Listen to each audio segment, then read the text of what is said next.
Žiadosť o platbu slúži ako podklad, na základe ktorého môže byť hlavnému cezhraničnému partnerovi, projektovým partnerom poskytnutý príspevok v príslušnom pomere. Tento dokument obsahuje prehľad o výdavkoch projektu, ktoré boli realizované partnerom a sú v súlade so stanoveným rozpočtom a pravidlami projektu. Pre lepšiu orientáciu, kedy je možné predložiť si žiadosť o platbu, je potrebné sledovať indikatívne termíny predloženia žob, ktoré nájdete v prílohe číslo 3, harmonogram monitorovania a predkladania výdavkov zmluvy o NFP, ktorý vidíte ako obrázok aj tu na tomto slajde a na obrázku je tento termín vyznačený červenou šípkou.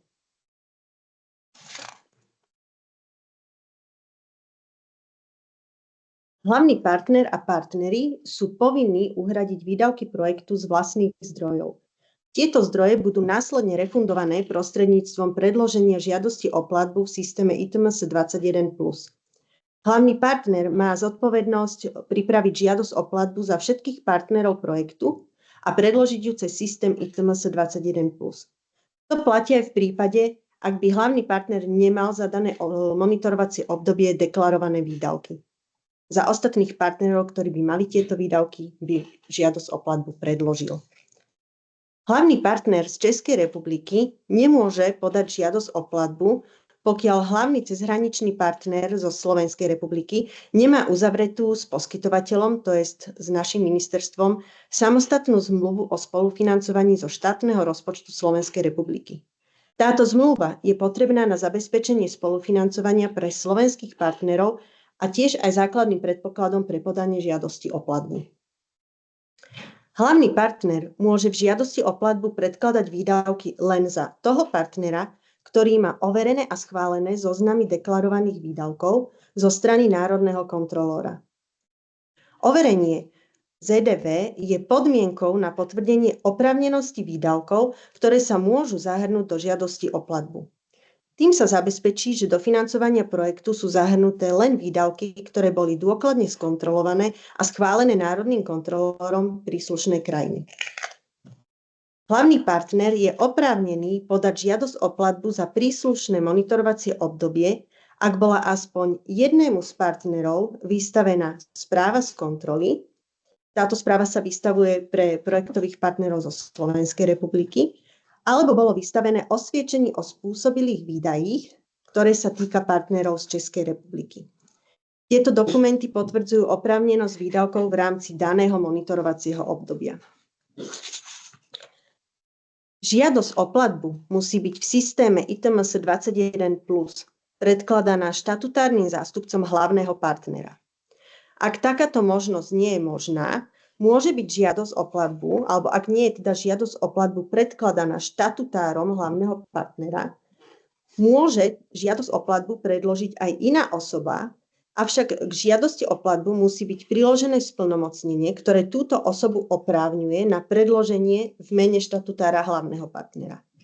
Toto splnomocnenie musí byť vypracované v súlade s príslušnými ustanoveniami občianskeho zákonníka. Tento dokument zabezpečuje, že osoba, ktorá podáva žob, má formálne oprávnenie konať v mene štatutára hlavného partnera a preukazuje dodržiavanie právnych predpisov týkajúcich sa daného poverenia.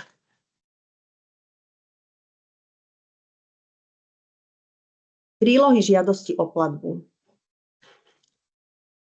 Na uvedenom slade vidíte taký stručný zoznam daných príloh.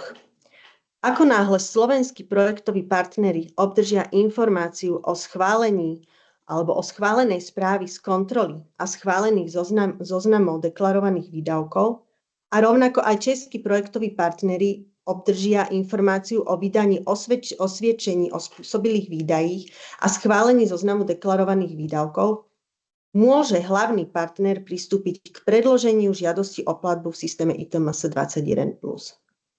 Tu si dovolím upozorniť, že z dôvodu, že v ITMS 21+ sa do žiadosti o platbu priraďujú len schválené ZDV, ktoré obsahujú už vlastne práve uvedené spomínané vyššie prílohy, nie je potrebné tieto prílohy nahrávať duplicitne do samotnej žiadosti o platbu. Taktiež súbežne s predložením žiadosti o platbu v systéme ITMS, si musí hlavný partner odsledovať, či už predložil a vypracoval formulár monitorovania na úrovni projektu. To je v podstate monitorovacia správa, ktorú prezentovala kolegyňa v predchádzajúcom bloku. A v prípade, ak za dané monitorovacie obdobie ešte tento dokument na úrovni projektu nebol predložený a schválený, mal by ho predložiť spolu so žiadosťou o platbu. Ak už bolo monitorovanie na úrovni projektu schválené skôr, ešte pred predložením konkrétnej žiadosti o platbu, tak teraz monitorovanie na úrovni projektu hlavný partner už nepredkladá. Hlavný partner pripraví žiadosť o platbu podľa pokynov uvedených v prílohe s názvom Postup k vyplneniu ZDV a ŽOP v ITMS 21 plus SKCZ. Uvedený postup nájdete v rámci linku, ktorý je tu uvedený tou zelenou farbou, a v rámci vypracovania žiadosti o platbu v súlade s týmto postupom odošlete žiadosť elektronicky prostredníctvom elektronického formulára v rámci vašej verejnej časti v systéme ITMS 21 plus.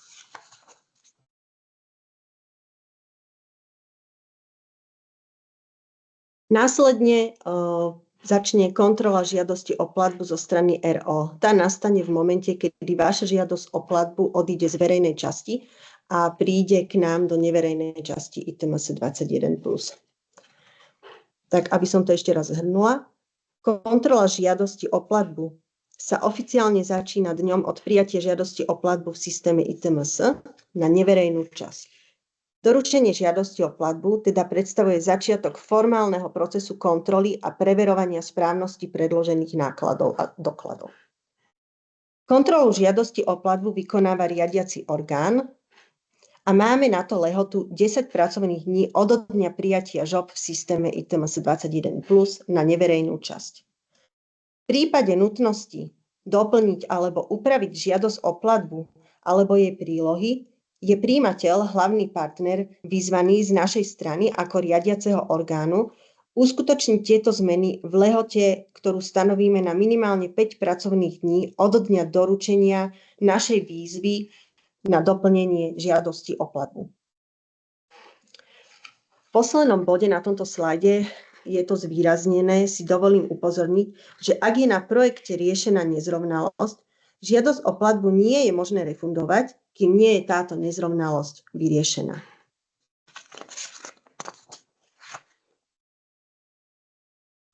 Výstup z kontroly žiadosti o platbu.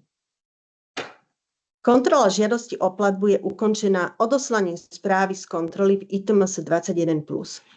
Výsledkom takejto kontroly môže byť: riadiaci orgán navrhujeme schváliť nárokované finančné prostriedky v plnej sume.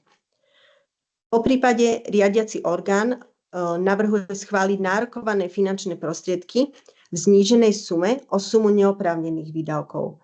Napríklad, ak zistíme, že časť výdavkov nespĺňa požiadavky na oprávnenosť výdavkov alebo je zistená príslušná nezrovnalosť.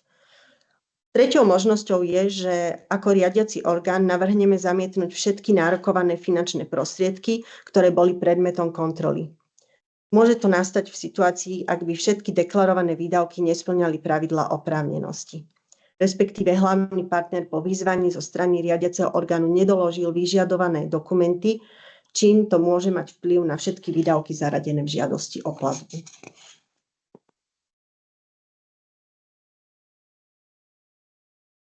Po schválení kontroly žiadosti o platbu nastupujú znova povinnosti hlavného partnera na projekte, ktoré musí splniť po obdržaní platby.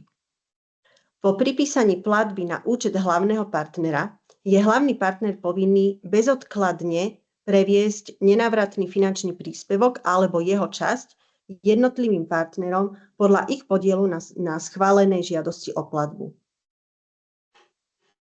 Od druhej žiadosti o platbu, teda žiadosť o platbu číslo 2, je pre hlavného partnera už povinnosť predkladať aj doklad o prevode predchádzajúcej platby z ktorú obdržal v rámci Európskeho fondu regionálneho rozvoja Tento doklad vlastne deklaruje prevod platby ostatným partnerom. Takýto doklad môže byť napríklad bankový výpis. Ak je hlavný partner alebo hlavný cezhraničný partner zo Slovenskej republiky, má túto istú povinnosť doložiť doklad o prevode predchádzajúcej platby, týkajúcich sa ale štátnych zdrojov, to znamená príspevok zo štátneho rozpočtu Slovenskej republiky, aj partnerom zo Slovenska. Začína to taktiež od druhej žiadosti o platbu. Po úhrade záverečnej žiadosti o platbu je hlavný partner povinný predložiť spoločnému sekretariátu výpis z bankového účtu, ktorý potvrdzuje úhradu finančných prostriedkov ostatným partnerom. Tento výpis musí byť predložený najneskôr do 10 kalendárnych dní od vykonania úhrady. Tento krok zabezpečí, že všetky finančné prostriedky boli správne a včas prevedené na účty partnerov v súlade s predpismi a podmienkami projektu. Ako poznámku som tu uviedla, že finančné prostriedky zo štátneho rozpočtu Českej republiky sú poukázané na účet každého projektového partnera z Českej republiky, ktorý získa nárok na dotáciu zo štátneho rozpočtu. Tento nárok vzniká na základe rozhodnutia o poskytnutí dotácie zo štátneho rozpočtu. Toto rozhodnutie potvrdzuje, že partner z Českej republiky splnil podmienky na získanie dotácie a preto sú mu priznané finančné prostriedky, ktoré sú následne prevedené na jeho účet.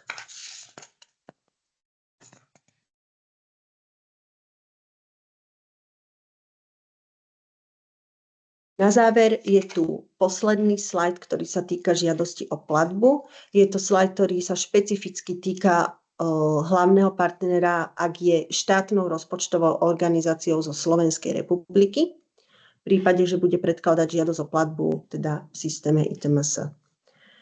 Tu si dovolujeme upozorniť na zmenu, ktorá teda nastáva, a to konkrétne pri uvádzaní ekonomickej klasifikácie, rozpočtovej klasifikácie partnerom v žiadosti o platbu, ak je tento partner štátna rozpočtová organizácia v Slovenskej republike. Takýmito organizáciami sú napríklad ministerstvá, úrady, napríklad Úrad práce, sociálnych vecí a rodiny, štatistický úrad, múzeá a kultúrne inštitúcie a tak ďalej. Je dôležité, aby pri bežných výdavkoch deklarovaných v žiadosti o platbu hlavný partner alebo partner zo Slovenska, ktorý je teda štátnou rozpočtovou organizáciou, uvádzal ekonomickú klasifikáciu rozpočtovej klasifikácie s kódom 6370033 platby štátnej rozpočtovej organizácii na projekty EÚ.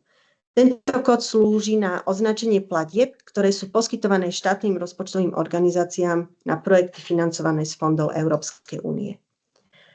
Pri kapitálových výdavkoch deklarovaných v žiadosti o platbu hlavný partner alebo partner zo Slovenska, ktorý je teda znovu štátnou rozpočtovou organizáciou, uvádza ekonomickú klasifikáciu s kódom 719015 platby štátnej rozpočtovej organizácii na projekty EÚ. Tieto ekonomické klasifikácie, rozpočtovej klasifikácie sa uvedú v žiadosti o platbu bez ohľadu na to, aká ekonomická klasifikácia bola použitá pri reálnej úhrade výdavku partnera zo svojho rozpočtu. Tento postup je stanovený s cieľom zabezpečiť správne zaúčtovanie výdavkov v rámci verejného financovania projektov financovaných z fondov EÚ. Tým sa zabezpečí, že výdavky sú správne zaevidované a kontrolované na úrovni štátnych rozpočtových organizácií, aj keď skutočná platba môže byť vykonaná podľa iných pravidiel v rámci organizácie. Ďakujem za pozornosť a odozdávam slovo kolegovi k prezentácii ďalšieho tematického bloku.